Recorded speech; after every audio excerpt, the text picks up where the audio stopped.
Kalau kita membahas tentang yang namanya perselingkuhan, selama ini kita lebih banyak bicara tentang kenapa orang berselingkuh, tanda-tanda orang berselingkuh, atau kasus perselingkuhan itu sendiri yang terjadi di masyarakat. Tapi kali ini, gue akan membahas mengenai apa yang terjadi kepada orang-orang, men and women, yang pernah diselingkuhi.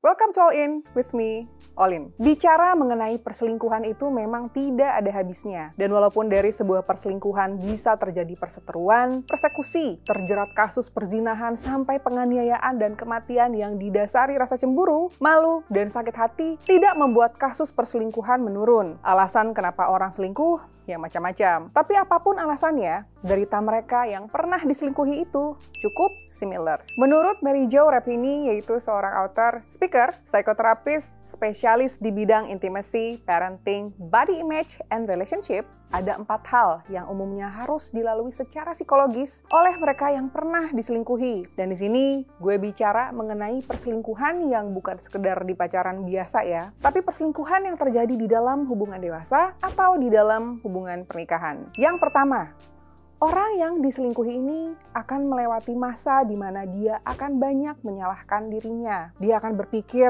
bahwa kekurangannya lah yang membuat perselingkuhan ini terjadi. Mungkin dia jadi berpikir, apakah karena gue kerja dia jadi selingkuh? Apa karena gue terlalu fokus dengan anak-anak atau orang tua yang sakit? Apakah gue jadi kurang perhatian sama dia karena gue ikut organisasi atau punya kegiatan lain? Yes.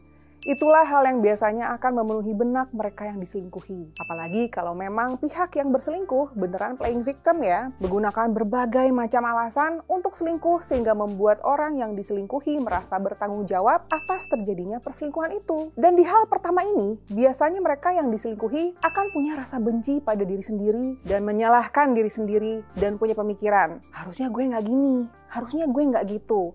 Kalau gue nggak gini dan nggak gitu, pasti dia nggak selingkuh. Eits, belum tentu loh.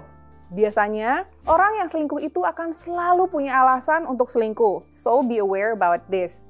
That cheating is not your fault. Itu adalah pure kesalahan orang yang selingkuh. Berikutnya yang kedua, orang yang diselingkuhi akan merasakan kehilangan. Kehilangannya bukan kayak kehilangan biasa. Kehilangan ini menyangkut harga diri, orang-orang yang ikut terkena dampaknya, kehilangan hubungan yang sudah dibangun sekian tahun lalu hancur lebur, kehilangan mimpi-mimpi untuk masa depan, kehilangan harapan untuk hari esok, kehilangan hal-hal yang biasanya dirasakan bersama, kehilangan sosok yang biasanya membuat dia bahagia. Mungkin sebagian dari kalian menganggap ini, lebay lah gitu bahasanya. Tapi kembali lagi ke awal yang gue bilang, perselingkuhan ini bisa mengakibatkan kematian. Bahkan data saja menunjukkan bahwa kasus bunuh diri yang terjadi di dunia itu banyak yang karena patah hati. So jangan anggap remeh perasaan seseorang yang sedang merasa kehilangan ya. Karena di fase kedua ini ada masa berkabung yang menyelimuti orang yang kehilangan.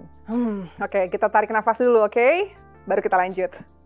Yang ketiga, fase berikutnya yang akan dialami orang yang diselingkuhi adalah kecemasan yang meningkat sampai ke titik cemas luar biasa. Cemas apa saja? Cemas apakah harus berpisah? Kalau bertahan, apakah dia akan kapok? Kalau berpisah, anak-anak bagaimana? Cara bertahan hidup bagaimana? Apa kata orang? Nanti kerja apa? Tinggal di mana, dan banyak lagi. Cemas ini bikin rasa takut akan banyak hal sampai tidak bisa tidur dan beberapa orang butuh bantuan profesional agar anxiety-nya berkurang. Segitunya memang. Gak jarang juga kecemasan itu membuat mereka yang diselingkuhi ke-trigger untuk doing something like bikin viral. Biar yang diselingkuh kapok, lapor polisi, biar dianggap punya sikap, memberikan ancaman, dan banyak lagi. So please, buat kalian yang sedang mengalami ini, get some help ya. Jangan sampai cari pelarian ke alkohol, ke obat-obatan terlarang, atau bahkan malah cari pelarian ke orang-orang yang bukannya membantu, tapi malah mengambil kesempatan saat jiwa sedang tidak sehat. Yang ada kecemasan lain bertambah karena orang-orang yang sebenarnya tidak peduli dengan keadaan yang sebenarnya. Wow ya, masih belum selesai di 3 tahap itu, ada hal yang keempat yang bakalan dilewati mereka yang diselingkuhi. The next one yang akan dialami oleh mereka yang diselingkuhi adalah kepercayaan dirinya berkurang. Dia akan berubah, tidak lagi menjadi orang yang sama. Dia akan merasa pernah gagal, merasa keperempuanan atau kelaki-lakiannya dipertanyakan, merasa tidak cukup menarik, tidak pantas, tidak jago di dalam percintaan, dan sebagainya. Mereka yang diselingkuhi pasti akan punya banyak keraguan termasuk pada diri sendiri. Sulit percaya lagi pada orang lain dan akan membuat banyak dari mereka lebih menutup diri, lebih galak, dan bingung akan jati dirinya sendiri, dan beberapa akan balas selingkuh sebagai cara untuk meningkatkan kepercayaan dirinya, mencari validasi dari orang lain agar pemikiran bahwa dirinya tidak menarik adalah salah. Please, don't do that ya. You only gonna hurt yourself more. Oke, there you go. 4 hal yang akan dilewati mereka yang pernah diselingkuhi. Hal ini penting untuk diketahui karena walaupun sakit banget, I know. Tapi mengetahui 4 hal ini, kalian bisa jadi aware akan apa yang akan dihadapi bila pasangan kalian mengkhianati kalian. Amit-amit ya, kalian jadi bisa mengantisipasi dan tentunya jadi tahu kalau kalian gak sendirian.